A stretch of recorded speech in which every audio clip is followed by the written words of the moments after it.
This video we're going to prepay a vendor with a credit card. So we're going to navigate under Modules, General Ledger, and then check Disbursement. And the first thing we're going to do is change the credit field here to be Vendor Prepay Clearing. And then we can go ahead and put in our payee. I'll just say I'm paying Alfred as an example. And the amount that we're paying, we'll just say it's $500.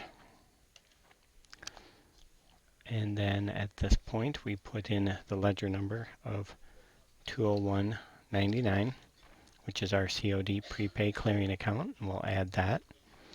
And then we would simply save. Now it's telling me I must enter a check number before saving.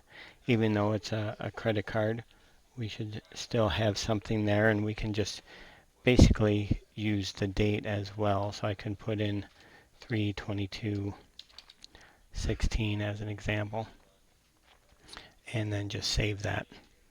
So now that is ready to go. Our next step is to enter the accounts payable invoice.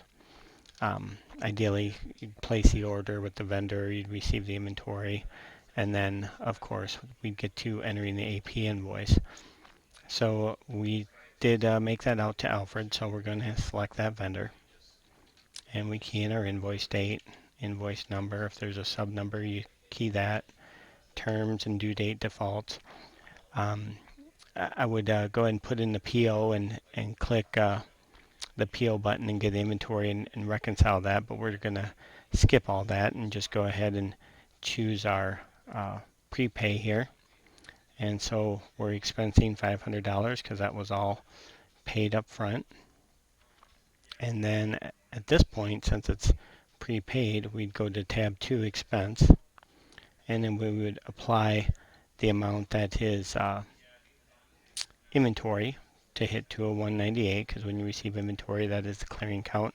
I'm just going to say 450, that is inventory, and then the remaining is the shipping amount.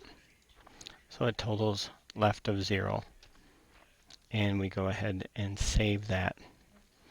So now the accounts payable invoice is entered.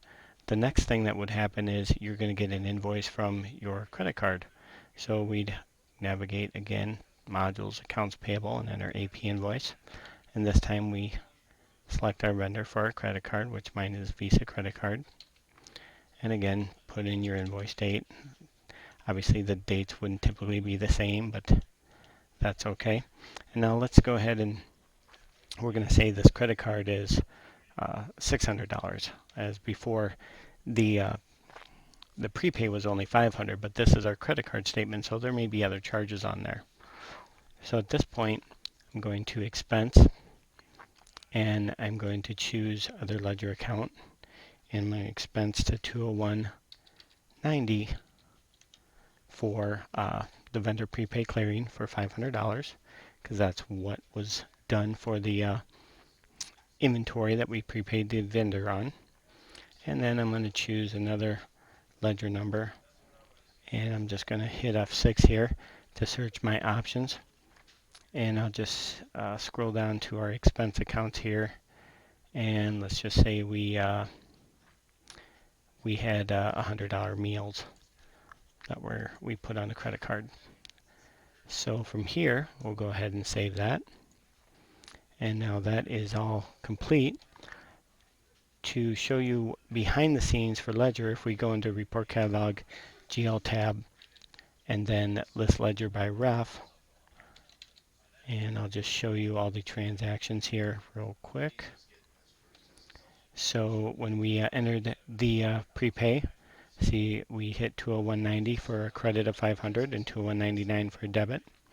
The 201.99 was cleared out when we expensed the inventory portion to that, or the invoice, to that, and then the inventory portion was 450, shipping was 50. And then finally we cleared out the 201.90 when we entered the accounts payable invoice for the actual credit card. So 500 of that was here, and then we have an expense for meals that we use the credit card on. And that's prepaying a vendor with a credit card. Thanks.